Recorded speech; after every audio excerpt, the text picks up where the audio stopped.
afternoon, good morning, good evening, wherever you are in the world, whatever the time is. Welcome to our next session, and thank you for joining us. We've got a fantastic session now with Jan Willem Tromp, who's going to talk to us about how to overcome the scattered resource problems in your multi-project environment. So not a catchy title, but a massive pain point for a lot of us in PMO, one of the areas that gives us the biggest headaches for sure. During the session, you've got a chat option on your right, so let us know where you are, where you're joining us from, and that you're out there, hate and do. And if you've got any questions for Jan Willem, put them in the Q&A, which is the option below the chat, and we'll try and pick some of those up at the end of the session if we can. And don't forget to share your feedback online, let us know what you're learning, let us know that you're here with the hashtag TPL conference. And after the session, don't forget to head over to the booths, meet our sponsors, Keyed In, Planisware, Asana, them along with all our incredible volunteer speakers and volunteers behind the scenes are making this conference possible. And they're the ones making it possible for free too. All this free PMO learning is a fairly rare commodity these days. So make sure you pop in and say hello to them. But that's enough housekeeping from me. Jan Willem is joining us today. He is the co-founder and AI researcher at EpicFlow Multi-Project Resource Management Enterprise Solution. And he is going to talk to us about a particularly thorny project. So I'm going to hand over to you, Jan, and let us know who you are. Thank you, Joe. Fix our problems. Hi, everybody. Welcome. And my name is Jan Willem. I'm a Dutch guy living in the Netherlands. Currently, I'm in France, so I'm a bit weird environment. I'm going to talk you through is one of my experience I had with a very large organization in a big program. By the way, I did this together with the PMO office of that organization. We talk about 60,000 people, so that's a lot. And I'm going to use two things. I'm going to use a presentation and I'm going to use a simulation program to show you through, because we went to several stages and we were all fascinated by the results, and together with the PMO office of that organization. So I'm co-founder of EpicFlow. Out of frustration, almost 20 years ago, I met a guy, Albert Ponstein. He's now also co-founder. And we found out that software systems for multi-project environments, where people work concurrently in more projects, was not available, and we think still is not available except EpicFlow. So we really designed tools for a specific environment. But nowadays, multi-project environments are, you see them all everywhere. So I hope we hit the target market, but we will see. This is not about EpicFlow today. This is about a situation which everywhere can pop up. So I will share the presentation with me. Share my screen. 1 second. Entire screen. Yep. And okay. And now can someone confirm that you see the presentation? 1 second. Joe, can you confirm that?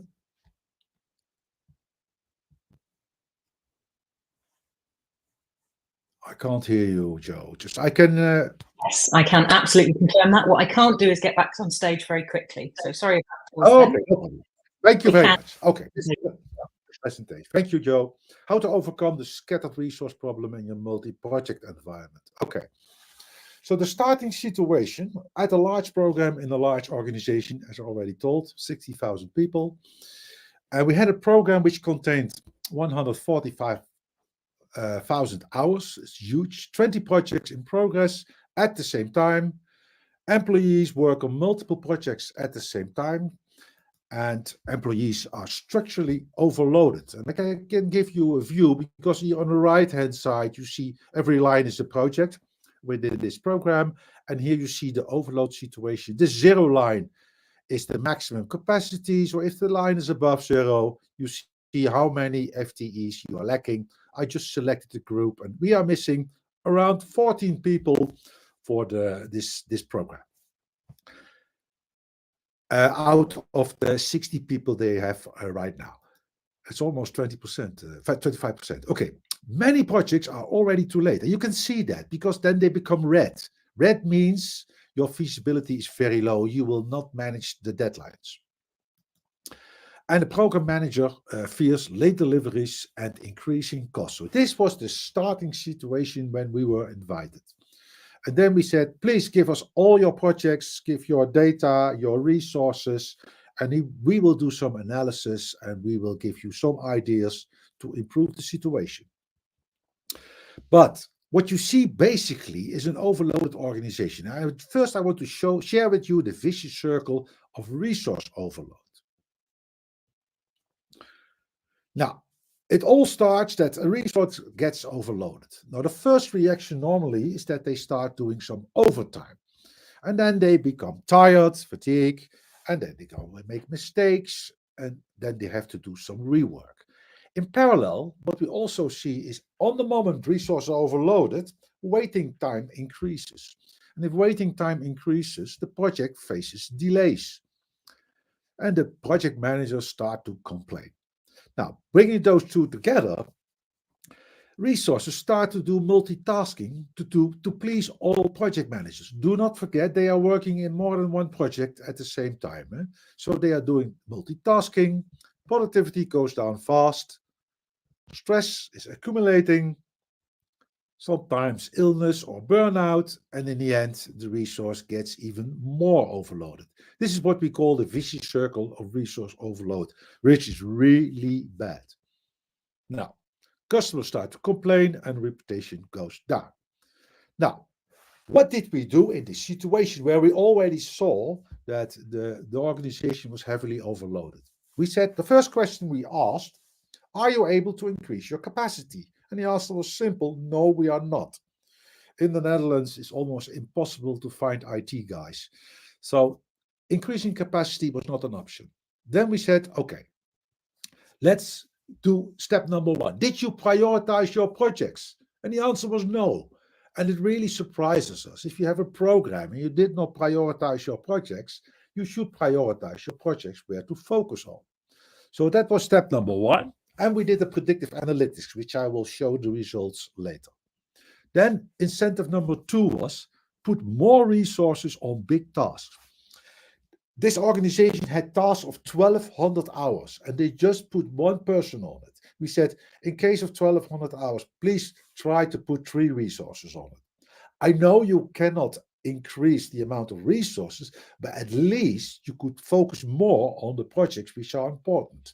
And do that on the big task, because if you have a task of 1,000 hours, you put 2 people on it, you reduce the lead time of that task. So that was incentive number 2. This is not rocket science, but I will show you the results.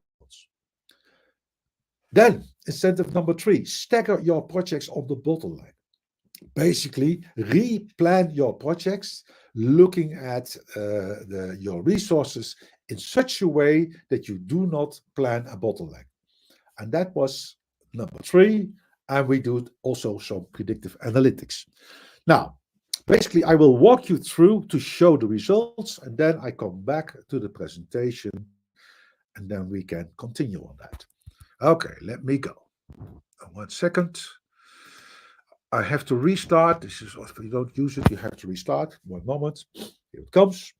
Here we have the situation with all those projects. Yeah, and I scroll down. This is the whole program. And we see here some numbers, red numbers. This will be 30 days too late, 128. So this is really a bad situation. And the program manager was not satisfied at all. Then we said, okay, please do us a favor, prioritize your projects. And then you will see something very interesting. They did. So I will now switch on the business value, which is the prioritization. And I will reorder. And if this number is high, then it's a higher priority and it goes down to lower priority. And here we saw something very interesting. Look at the hours spent on projects which have a very low, look here, a very low prioritization. They were working on projects which had a low priority. Now, this fascinates me. How can you do this? But it happens. So we really confronted them. You are working on projects which, according to you, don't have a high priority. And then we said, let's do some predictive analytics, because we know we still have this overload situation, which I already show you in the presentation. Now we do some predictive analytics, one of our AI components. I will just run it very fast. And then I create a dashboard. 1 second, I go to the dashboard. Oh, by the way, sorry, I forgot. You see, this is what we think will be the delivery date of this project in this whole program. So let's go to the dashboard. And what do we see? We have 20 projects in execution out of the 26. This is the amount of hours still to be done. And we think that we only will deliver from the, let's call the high priority projects, which is 50%, the 50% most important ones, only 24% will be delivered on time, which is very, very low. And this is the amount of days too late. Now, this is the situation after they prioritized, and it is not good. So let's go to the second incentive. We said, I will go to different environments called what-if analysis. We said, okay, let's go back. Please focus your people on the big task. Let me just show you. I'm opening one. Here I have a big task, 1,200 hours with 3 people. That's okay. But here 400 with just 1 guy. That's too less. You should put more people on, as we did. So together with the PMO office of this client, I already prepared it. So I will upload it to do things faster. We put more people on big tasks in order to reduce the lead time of the projects. And then you will see something funny. You see a lot of projects become red. So in isolation, when I put more people on this project, it's green. And green means it looks fine. You will manage the deadlines. You see a totally different view what we saw first.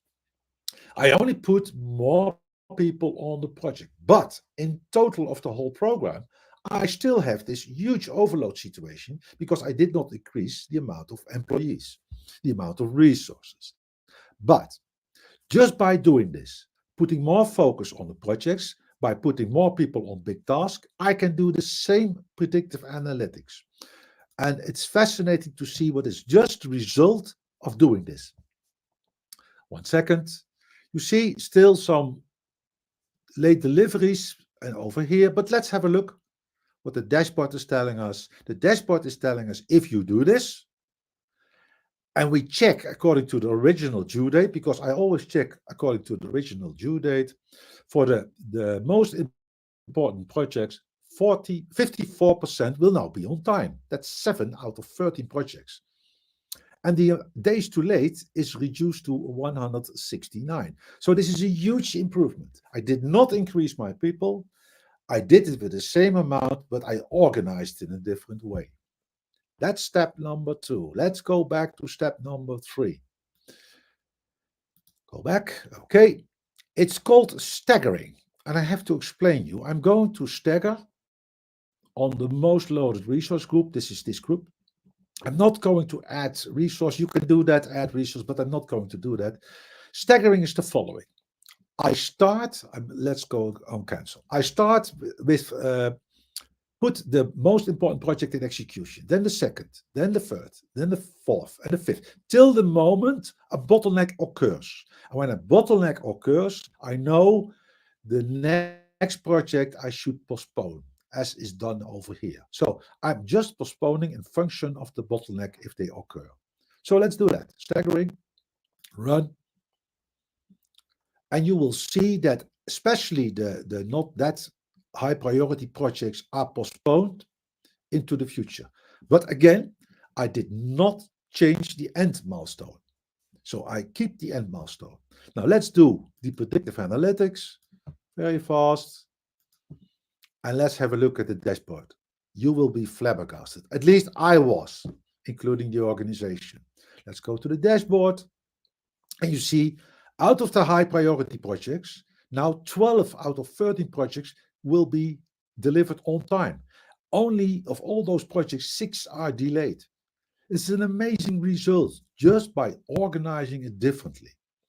And because we had this opportunity in this simulator for doing this predictive analytics, the organization was really flabbergasted. How we can still do this with the same amount of resources we have right now. Now, this is the simulation. Let's go back to the presentation. and we'll open it. I hope you can all see it. And otherwise, Joe will tell me that it's not. This we already had. So first, prioritize your projects. It's amazing that they didn't do that before. Then put more resources on big tasks. Focus on projects which are important. Then stagger your projects on the bottleneck. What's the last step? Now, let's have a look. This was the end result following the flow methodology, epic flow methodology. Set business priorities and act accordingly. More employees work on one project at the same time, so shorter lead time per project. That's why they became green.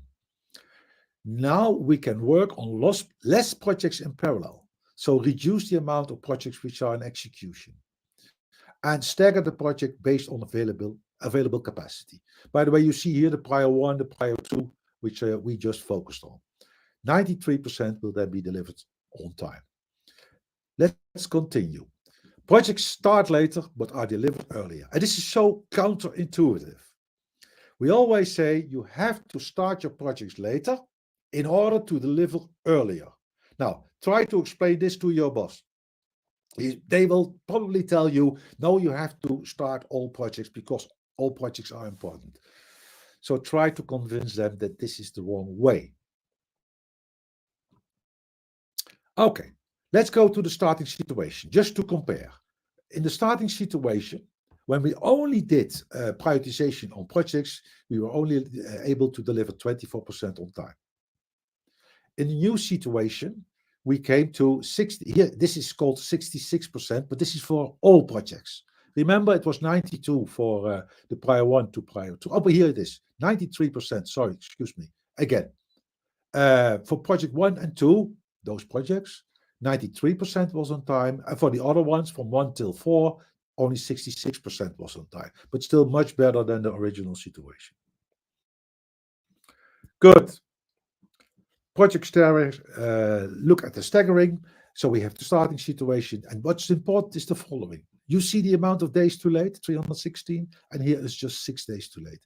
You can imagine what happens in such an organization. Okay. What happened? And what happened is what we call, there were changes in the flow time. I have to explain what flow time is. Flow time is the waiting time of a task plus the process time of a task. And what you see in the start, we have this flow time for all tasks, all projects around. This is days, amazingly. And we dropped it almost by, let's say, 40%. If you look at the prior one and prior two tasks, the start situation, we had 18,000 days flow time, and after doing our incentives, it was 12,000 days. This is the reason why we, let's say, had a much better performance. We reduced the waiting time, and secondly, we reduced the process time by putting more people on one big task. Now, let me finalize. Oh, I have to give you a warning. Be aware, we did not take productivity loss, cost of overload into account. Normally, when people get overloaded, you lose productivity, but I did not use this in the simulation. So I think that in reality, the performance would even be better. Okay, what's the message? The message is very simple. Never, never, never overload your resources. This is the most worst thing you can do. Your people become ill, frustrated, tired, they lose productivity, and your organization has a problem because all your projects that need those bottlenecks will slow down and you will have delays. So this is the end of my presentation. Joe, I will stop sharing my screen. Hey, 20 minutes as I promised you, Joe. You certainly did. And I wouldn't expect you to be any less efficient based on your subject matter. Absolutely fantastic. And that is, I love the simulation as well, because it brought that to life and it made it real. And we've all tried to have that conversation about don't overload people. Don't start everything at once. So you say something very important. Without that simulation, you will not convince your leadership. 100%. And you should see the faces of the PMO office with their let's say, C-level people. They could not believe it. I said, but guys, it's your own data. Exactly, and it really brings it to life. But at all my customers, they overload the organization. I don't know why. I really don't know. I had a burnout and I said, no, never do that again. Yeah, and there's nothing like experience to teach us, I guess. Yeah, but right. Let's go to the questions, because I know I could talk about this all day, but we've got some questions from the audience. So from Carsten Florian asking about a best practice checklist and different lenses for prioritization. How do you have a best practice checklist of? Yeah, I have a checklist because I know the mistakes people make, and basically not using this checklist is will increase your cost, and offshore your risk will go up. I could share it with you. Is there some time, Joe? I've just one pager in another presentation, which is the checklist, what you should not do. Is that maybe an idea? Okay, I first will pick it up, and because I will not, before I share my screen, I'm giving a webinar tomorrow, and there I'm using that checklist. Oh, no, I have to find it. Huh? Oh, 1 second. It's somewhere else. Give me a moment. Yeah, no problem. It's so powerful. I have to start something, Joe. No, it's a common mistakes that I see everywhere, and we should really do something about it. Now, I hope this is the correct one. Probably not.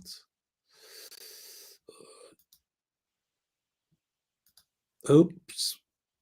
I'm sorry. No, this is not going to work. Okay, let me do it out of my head, Joe. Otherwise, it will take too much time. I did not prepare it. Okay. One thing for sure. Are you still there? I'm still here, yes, definitely. One thing for sure is never overload your people. But what I also see is that people multitask. So basically what they do, they start with a task in one project, but in order to please another project manager, they do not finish the first task and then start a second task in another project. And then they come back to the first task. So you have to set up time loss. But the most important thing is if you multitask, you just introduce waiting times. It's not the efficiency loss. The biggest problem is introducing waiting times. So that's one thing very important. What is the normal response if 3 PMs ask for the same person? They will bargain, they will negotiate. Okay, I want to have Joe on Monday at least.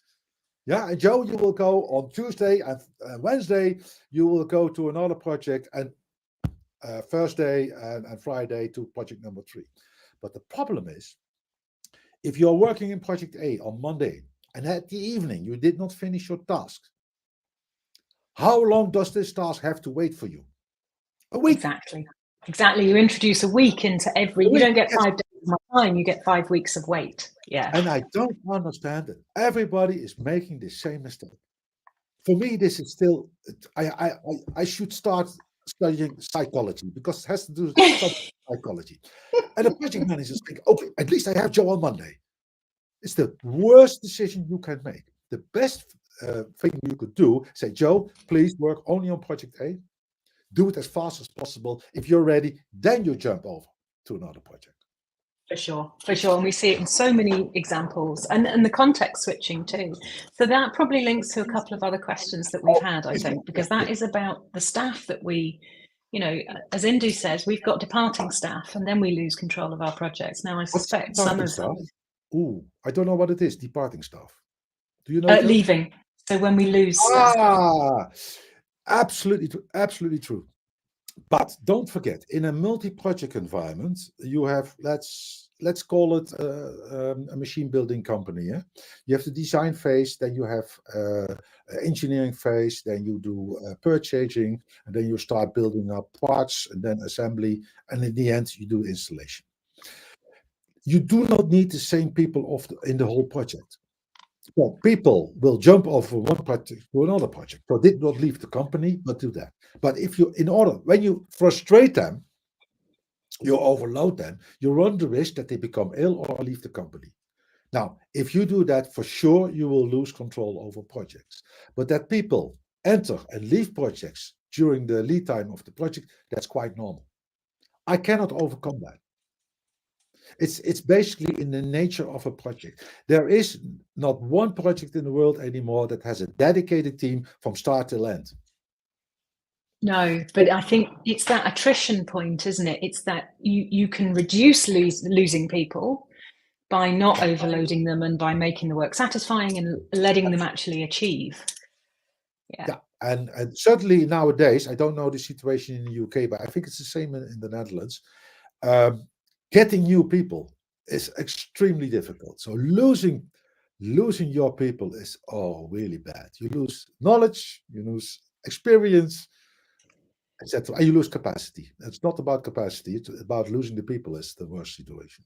Absolutely. And it's not just the time, because you lose the experience and then the next person has to get up to speed and they do things differently. So there's always a big delay, isn't there? Even just bringing new people in. Article, a Harvard Business Review article, and they said multi-project environments is good for efficiency, it's good for knowledge sharing, but it has some negative consequences. Always competing priorities. You have to work for me, you have to work for me. But the most important thing is that people do not have a feeling that they belong to a team.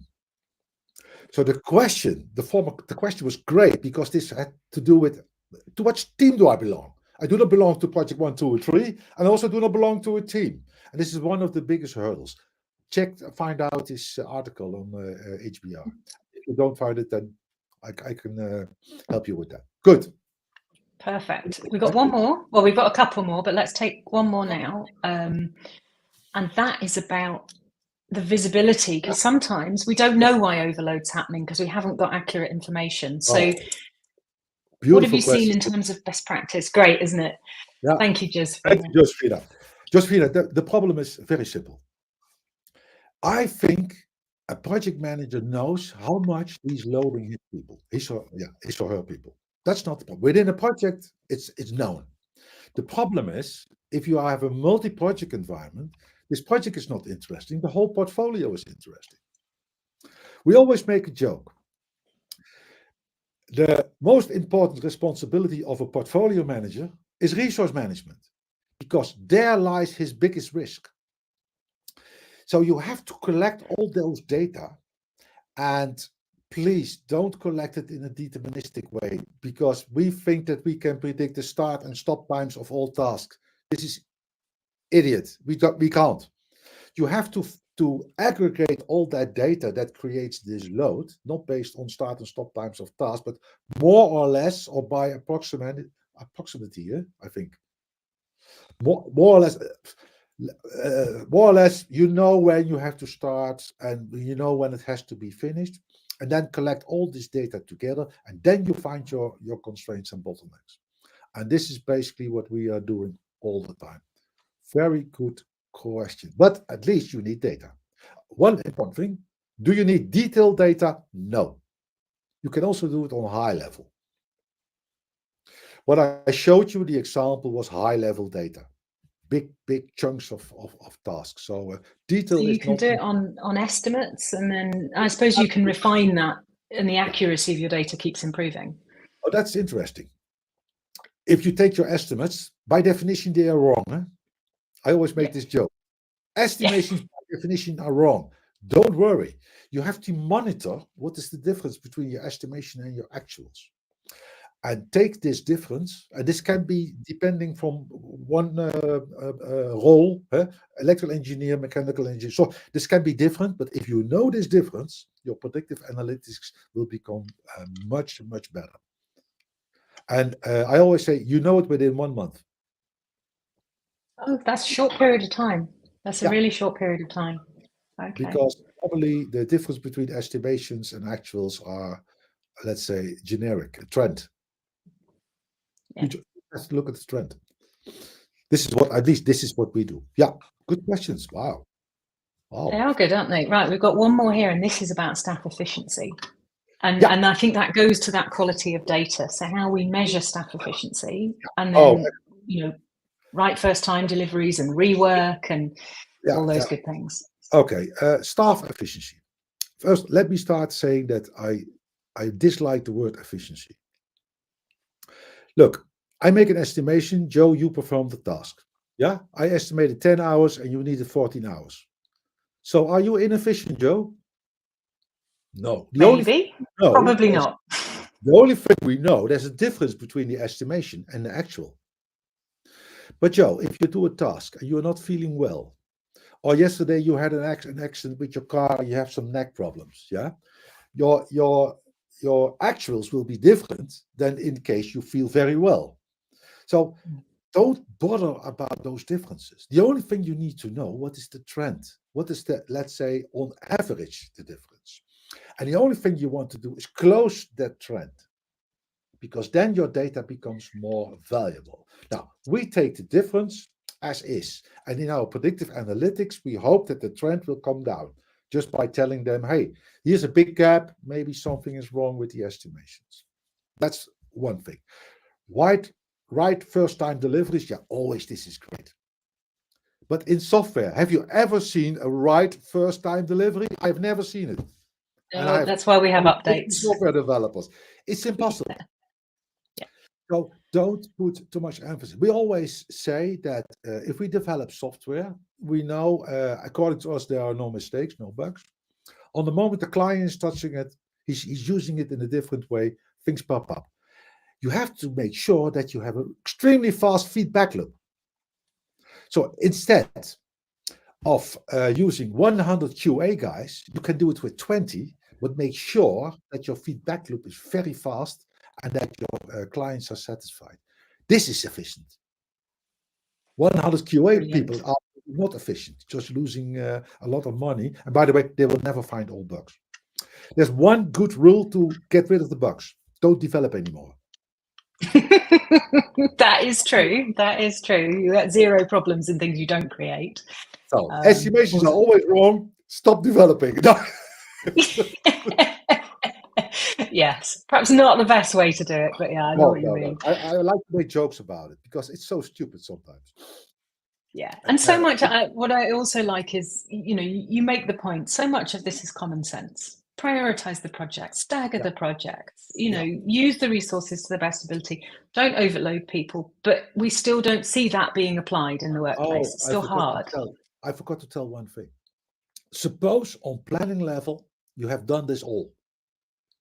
Then you start executing your projects. It can happen that the overload situation is created during execution because one person left the group, left the company. Then suddenly a non-bottleneck can become a bottleneck. Or estimations are really wrong, much more wrong than we thought. Or you have a crisis somewhere, a war, an earthquake. So you have to monitor this overload situation during execution all the time. And if only one person becomes overloaded, then you are already at risk. But you don't see the effect on the projects yet. This takes time. So I always say, why is everybody asking, how is your project doing? Wrong question. The question should be, all resources you need, are they not overloaded and are they able to fulfill your demand? That should be the questions.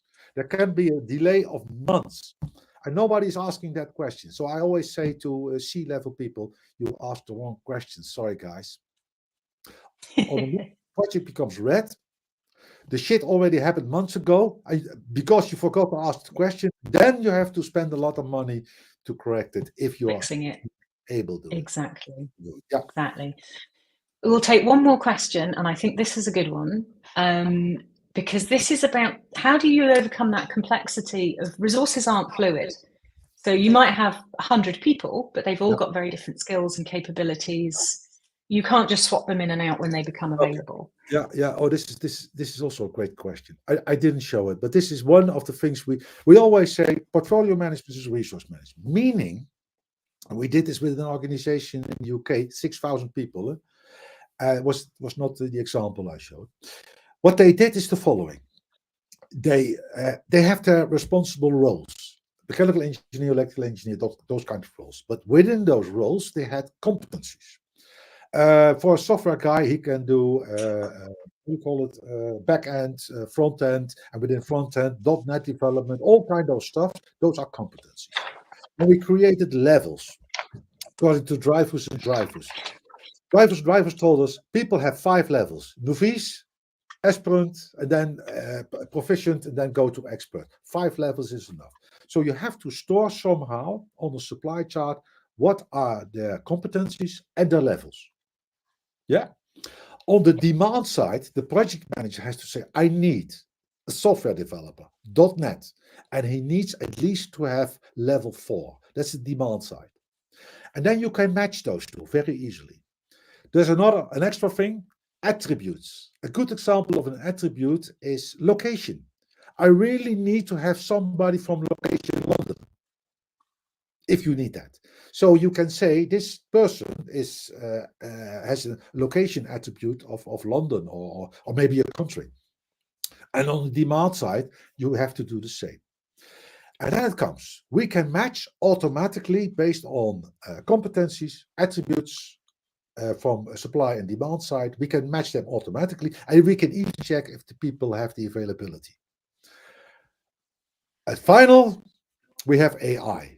And you can build your AI model in saying that, yes, but I also want to have a resource who is already acquainted, how do you call it, acquainted to a specific client, or he already had done such a task in the past. And therefore, we use AI. And that's based on language. It's called natural process languaging. Then you say, did he already work for this client? Did he or she already did this task in the past? Maybe she's not part of the group electrical engineers anymore, but at least you know that he or she did such a task. And then you can do automatic resource allocation. And we are doing this, and the clients love it. I bet they do. Yes, I'm not surprised. It sounds fantastic. And it sounds... We have to do this for 200 people. And we implemented it in the UK, and he said, now I don't have a job anymore. I said, hello, now your job starts. Yeah. Check the load graphs of all the people that are within your group. Check which one is overloaded. Call him or her and ask, how are you doing? Can you coping the work? Do you need help? Can I offload something? And that's resource management. That's where you really add the value, isn't it? Instead of shuffling people around a spreadsheet. Yeah, for sure. And then you're helping the project management community. Yeah, exactly. And taking away one of, I think, the biggest headaches. Honestly, I think between resource management, prioritization of portfolios, and probably benefits management or benefits realization, I think those are the biggest headaches we see within change, for sure. Absolutely. Good. Wonderful. Well, how do people find you? Is LinkedIn a good place to track you down? Yeah, LinkedIn, you can just type in my name and you will find me. It's not that common. Yeah. Wonderful. I love LinkedIn. Me too. And I think your feed will be very, very busy after this session. If we do that tomorrow, I give a webinar with one of the guys who implemented in the UK with the 6,000 people. And he's just going to talk about competencies, attributes, and that kind of stuff. What his experience was as a client. I have to be honest, he now joined our company because he loved our product. At least we can share his experience. It's a great guy. Yeah. Well, that's a great endorsement too. So you all heard that. Get yourself onto LinkedIn, connect with Jan, and then look out for Jan Willem, and then look out for that webinar tomorrow, and you'll hear it from the horse's mouth how this is really, really a game-changing process. In the meantime, I'm going to thank you, Jan Willem, for giving us your time and an absolutely brilliant demo. That was fantastic. And I'm going to encourage everyone to head over to the networking spaces. Our next session will start on the hour. So we've got 20 minutes before the next one when we'll be talking about the art and science of PMO. And we've also got a session in French about personal branding for PMO leaders, which is a completely different topic and very, very useful. Okay. So thank you very much, Jan Willem. Thank you, because I know you did a lot of work. There has been a lot of planning, that's for sure. I need my own resource scheduling.